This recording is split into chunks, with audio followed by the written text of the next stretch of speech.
নামাজ থেকে মানুষকে বিরত রাখা এটাও জিকির। নামাজ পড়তেছেন, নামাজও জিকির।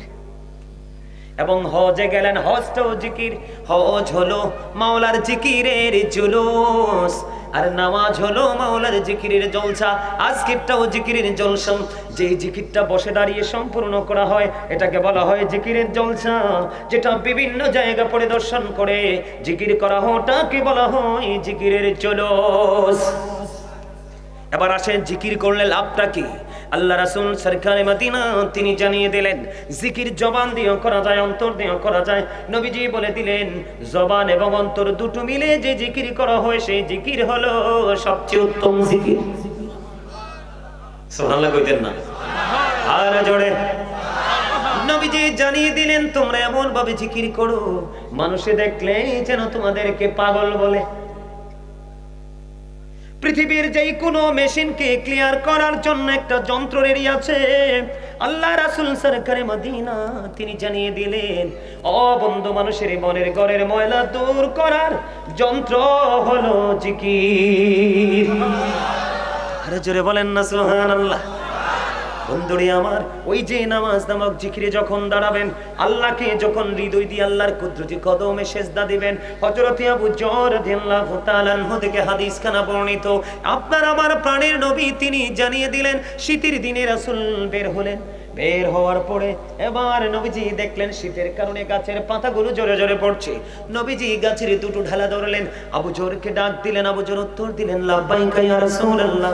এবার আমার নবী বললেন, আবু জর চাইয়া দেখো, শীতের কারণে গাছের পাতাগুলো যেমনি বিরামহীন ভাবে জোরে জোরে পড়ছে, নামাজ নামক জিকিরের মাধ্যমে আল্লাহর প্রিয় বান্দা যখন আল্লাহর কুদরতি কদমে যখন সেজদাটা লাগাই দিবে প্রেমময় ভাবে, ওই ডিজিটাল নামাজ না, আবার কি নামাজ?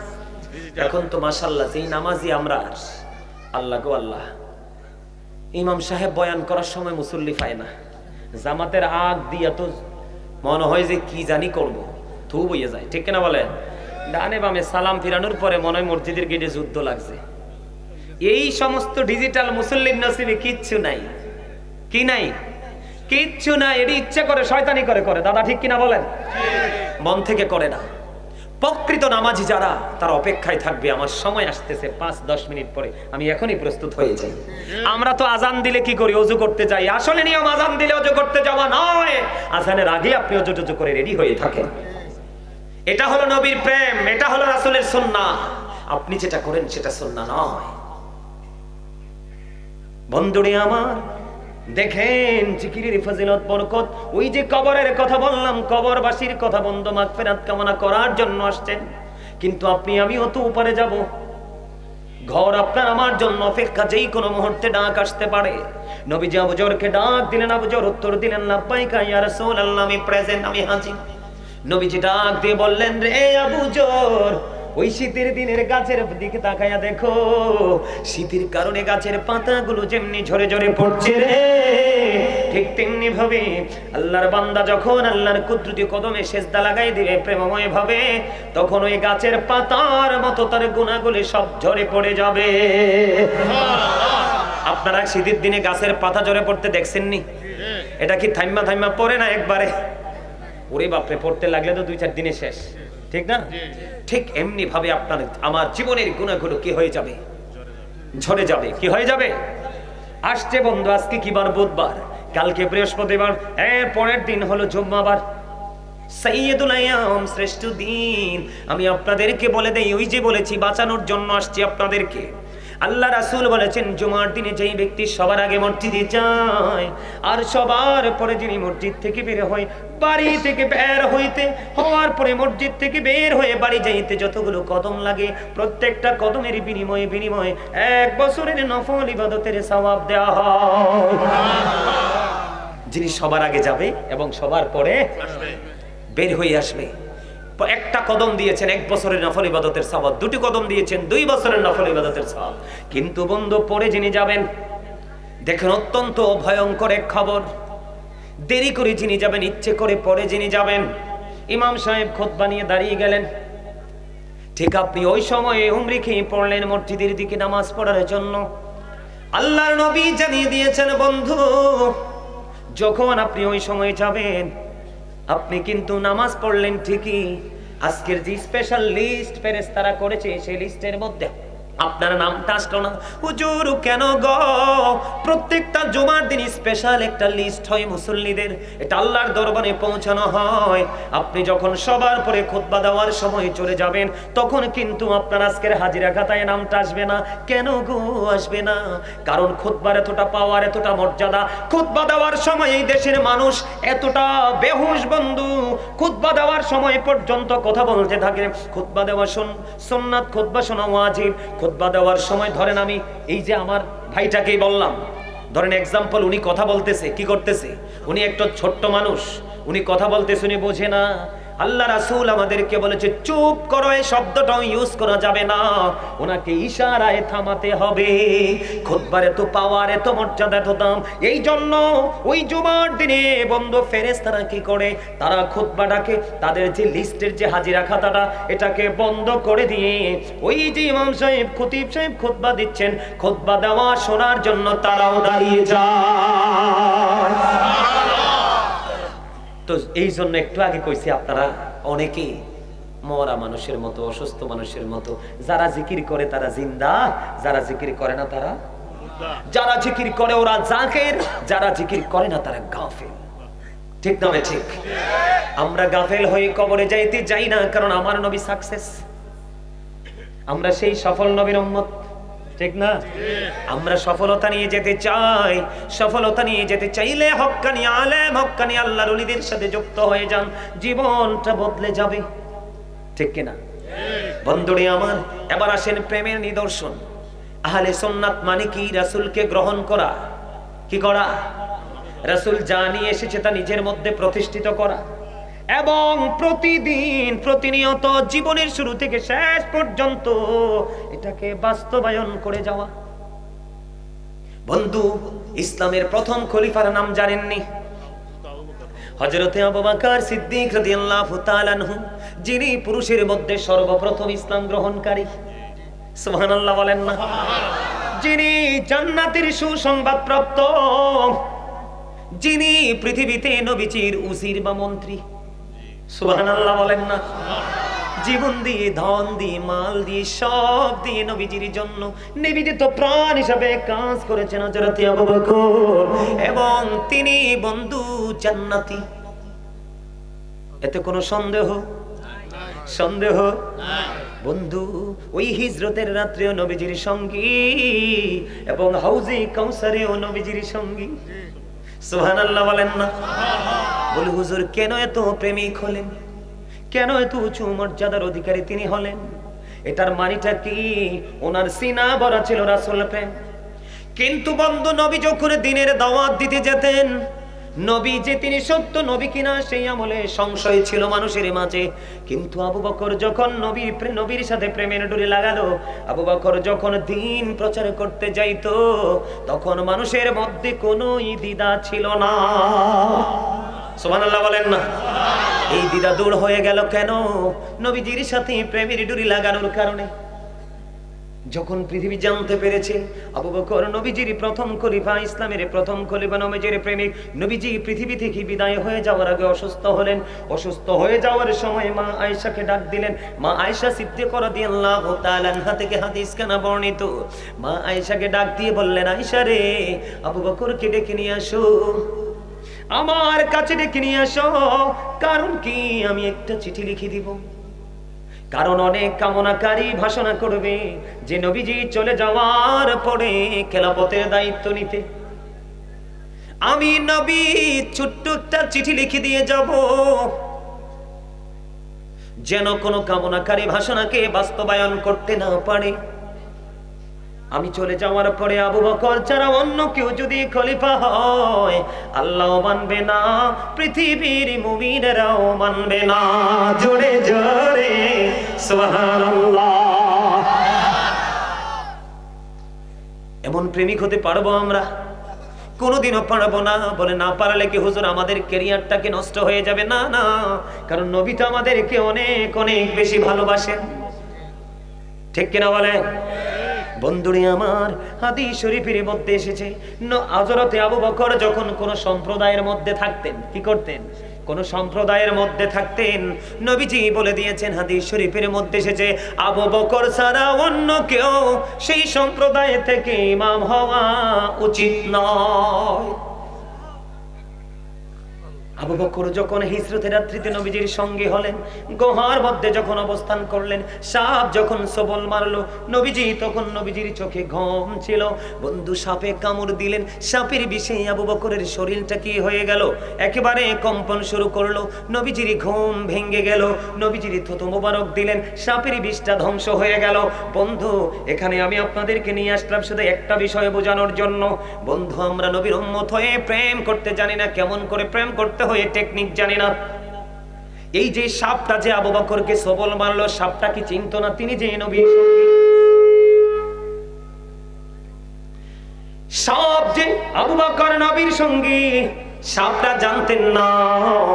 অবশ্যই সাপ জানতেন বলে সবল মারার কারণ কি? সবলটা মারার কারণ হলো সবগুলো গর্ত তিনি ফিল আপ করে দিলেন। একটা গর্ত ফিল আপ করার কিছু ছিল না, গর্তের মুখে তিনি পাটা লাগাইয়া দিলেন। পাটা লাগাইতে দেরি, সাপটা সবল মারতে দেরি করলো না। এই সাপটা সবল মারলো কেন? আবু বকরকে ধ্বংস করার জন্য নয়, নিশ্চিহ্ন করার জন্য নয়। আর কারণ হলো সাপটা আজকে পর্যন্ত বসবাসের বয়সে গর্তের মধ্যে 1500 বছর। সুবহানাল্লাহ বলেন না? আবু বকর তুমি তোমার পাটা সরাইয়া নাও, আমার এই গর্তে বসবাসের বয়স হলো 15,500 বছর। আমি প্রাণের নবীর দিদারের আশায় আছি, আমি আমার নবীজির দিদার লাভ করব। বন্ধুরে আমার, শুধু এখানে একান্ত নয়, আরো মজার মজার খবর হলো। বন্ধুরে আমার, তাবুক যুদ্ধের পূর্বে, এদিকে তাকান, তাবুক যুদ্ধের পূর্বে নবীজি অর্ডার করলেন তোমরা দান করো। কি করো? নবীজি বললেন।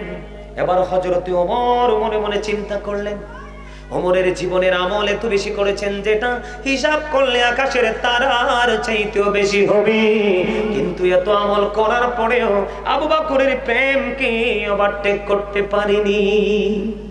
হযরত ওমর রাদিয়াল্লাহু তাআলা আনহু মনে মনে চিন্তা করলেন, তিনি মনে মনে চিন্তা করলেন কি করব, আমার জীবনেতে কোনোদিন আমি আবু বকরকে হারাতে পারিনি। হযরত আবু বকর সিদ্দিক রাদিয়াল্লাহু তাআলা আনহুকে আমি ওভারটেক করতে পারিনি। আজকে আমার কাছে সুযোগ আছে, রাসূল বলেছেন দান করার জন্য। তারা তাদের দান করার জন্য প্রস্তুত। এবার যখন রাসূলের দরবারে গেলেন, যাওয়ার পরে হযরত ওমরকে প্রশ্ন করলেন, ওমর তুমি কতটুকু এনেছো? হযরত ওমর ডাক দিয়ে বললেন, আমার কাছে যা আছে তা থেকে অর্ধাংশ নিয়ে এসেছি। ফ্যামিলি পরিবারের জন্য কি রেখে এসেছো? হযরত ওমর বললেন, ইয়া রাসূলুল্লাহ, ইয়া হাবিবাল্লাহ নবী, আমি আমার ফ্যামিলির জন্য অর্ধেক রেখে এসেছি। দেখেন তাদের কম্পিটিশনটা। এখন আপনার আমাদের কি যদি দান করতে বলে কেউ, আমরা 500 টাকার নোটটা লুকাই, কথা কয় না, আচ্ছা না? তখন যদি আমি অন কই না আছে মাহফিলের জন্য একটু দান করে যান না, দেখবেন কইব ফসরাবে ধরছে, নাম্বার 1 নাম্বার 2 হুজুর হমানে ধরছে। কথা কন না কেন? না ভুল কইছি? দেখেন প্রেম এমনি এমনি আল্লাহ পাওয়া যায় না, এমনি এমনি তার আল্লাহর প্রিয় হয় নাই। হযরত ওমরের মিশনটা কি? কথা কয় না। হযরত ওমরের মিশন হলো আবু বকরের চাইতে আজকে প্রেমের দিক দিয়ে এগিয়ে যাবে, কিন্তু উনি তো সম্পদ থেকে ভাগ করে অর্ধেক নিয়ে আসতে যা আছে। ফ্যামিলির জন্য, পরিবারের জন্য কি রেখে আসলাম? অর্ধেক রেখে এসেছি নবী। এবার হযরতে আবু বকরকে যখন প্রশ্ন করা হলো, হযরতে আবু বকর সিদ্দিক রাদিয়াল্লাহু তাআলা আনহু একটা ডাক দিয়ে বললেন, নবী, নবী গো, আমার কাছে যা আছে আমি সব নিয়ে এসেছি। ফ্যামিলির জন্য কি রেখে এসেছো? এবার হযরতে আবু বকর ডাক দিয়ে বলে, ইয়া রাসূলুল্লাহ, আমি আমার ফ্যামিলি পরিবারের জন্য আল্লাহ এবং আল্লাহর হাবিবকে রেখে এসেছি। দেখছেন নি কারবারটা? আল্লাহু আকবার বলেন না চলছে কি? তাদের মধ্যে দেখেন রাসূল শুধু বলেছে দান করো। কি করো? ওমর পাগল হয়ে গেছে, জীবনের সব কাজে আবু বকর এগিয়ে। আজকে আমার কাছে ভালো মাল আছে, আমি আজকে হযরত আবু বকরকে হারাবো। কিন্তু আবু বকরের প্রেম। আমার নবীজি ডেকে ডেকে বলে, আবু বকরের সম্পদ আমার যত কাজে লেগেছে, আর কারো সম্পদ এত কাজে লাগেনি। আবু বকর দু চোখের পানি ছেড়ে দিয়ে কান্দে আর বলে, নবী নবী গো, আমার জীবন আমার দৌলত যা আছে সবই তো আপনার। জোরে জোরে বলেন না সুবহানাল্লাহ। ও বন্ধু, আবু বকর এমন প্রেমিক ছিলেন রে। আবু বকর শুধু একটু শুনেছিলেন যে আবু বকর কিনে নবীজি হিজরত করবে। হিজরতের রাত্রিতে গভীর রজনীতে শুধু আবু বকরের ঘরের দরজায় একটা টোকা দিছে নবীজি। কয়টা? মাত্র একটা টোকা দিছে রে। পাগলের মতো দরজা গলে হাজির গো নবী, আমি হাজির। আবু বকর কেমন করে সম্ভব রে এই গভীর রজনীতে একটা টোকা দেওয়ার পরে এত স্ট্রেট ভাবে হাজির হওয়া? নবী, যেদিন শুনেছি আপনার সাথে আমার হিজরত হবে গো নবী, সেই দিন থেকে আমি বিছানায় পিঠ লাগাই নাই। কখন জানি রে আমার নবীর ডাক আসে। এটার নাম হলো বন্ধু প্রেম। আমাদেরকে মারামারি করতে হবে না, যুদ্ধ করতে হবে না, দৌলত থেকে শুধু একটু দিতে হবে। প্রয়োজন হলে আমার দেহ নিয়ে একটু আমি যাব, মাহফিলে যাব, মসজিদে যাব, আলেমদের কথাগুলো শুনবো। শুধু বেশি বেশি করে নবীর আদর্শটাকে লালন করে বাস্তবায়ন করব।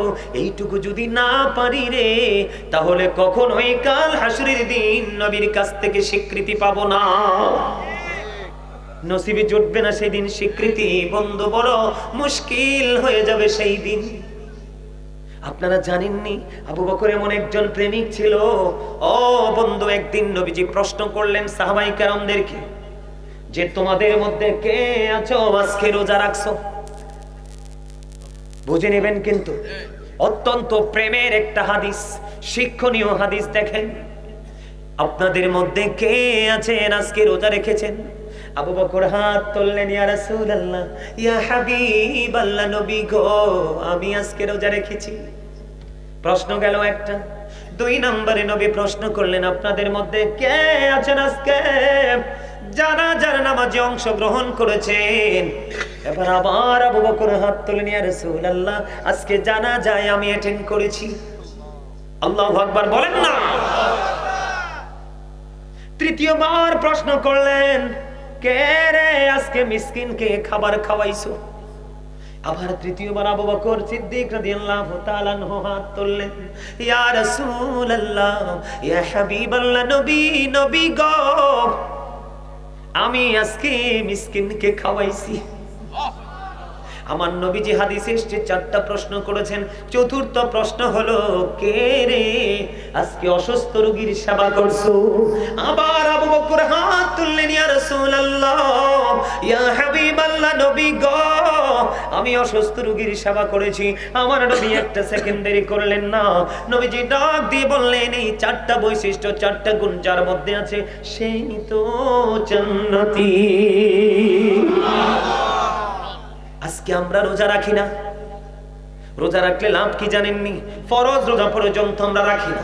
হাদিস শরীফের মধ্যে আল্লাহ রাসূল বলেছেন, সালাতুল খামস ওয়াল জুমআতু ইলাল জুমআ ওয়া রমাদানু ইলা রমাদান মুকাফফিরাতুল লিমা বাইনাহুন্না ইযা তুনিবাতিল কাবাইর। আল্লাহর নবী বলেছেন, পাঁচ ওয়াক্ত নামাজ পড়লে গেফের গুনাহ মাফ। সুবহানাল্লাহ। আপনারা বিরক্ত হয়ে গেছেন না? সময়টা বেশি হয়ে যাচ্ছে না? আরে কবরে গেলে বুঝবেন কত চোখের জল ফেলবেন। জাহান্নাম হয়ে যাবে কবরটা। হাহাকার, চিৎকার। হাদিসে এসেছে জাহান্নামীরা চিৎকার করতে করতে হাহাকার শুরু হয়ে যাবে। 40 বছর পরে শুধু জাহান্নামের পাহারাদার মালিক ফেরেশতা একটা ধমক দিয়ে বলবে, চুপ থাকো। কর্ম যখন করেছিলা তখন কি হিসাব ছিল না? হুজুররা কইছে, আরে তো হুজুর আরে মারতে আইছো। ঠিক নি বলেন? বর্তমানে মসজিদের মিম্বর পর্যন্ত অনিরাপদ। দাদা কথা কন না কিনলে? ঠিক নেই? আমাদের শহরে আজ থেকে বেশি দিন হয়নি, শুধু খতিব সাহেব সুদের কথা কইছে না, সভাপতি এত বড় ক্যারেক্টারলেস। আমি যদি হইতাম সাথে সাথে তাকে মিম্বরে পাঠাতাম, আজকে তোর হাদিয়া 50,000, তুই আজকে শুধু খুতবা দিবি। কথা বলেন না কেন? আজকের জামাত তুই পড়াবি। বেয়াদব কোথাকার, সুদ কি হালাল? আল্লাহ রাসূল বলেছেন যেই ব্যক্তি সুদের মাধ্যমে 1 টাকা উপার্জন করলো সে যেন তার মার সাথে 36 বার জিনা করলো। আমরা মোল্লারারও কিছু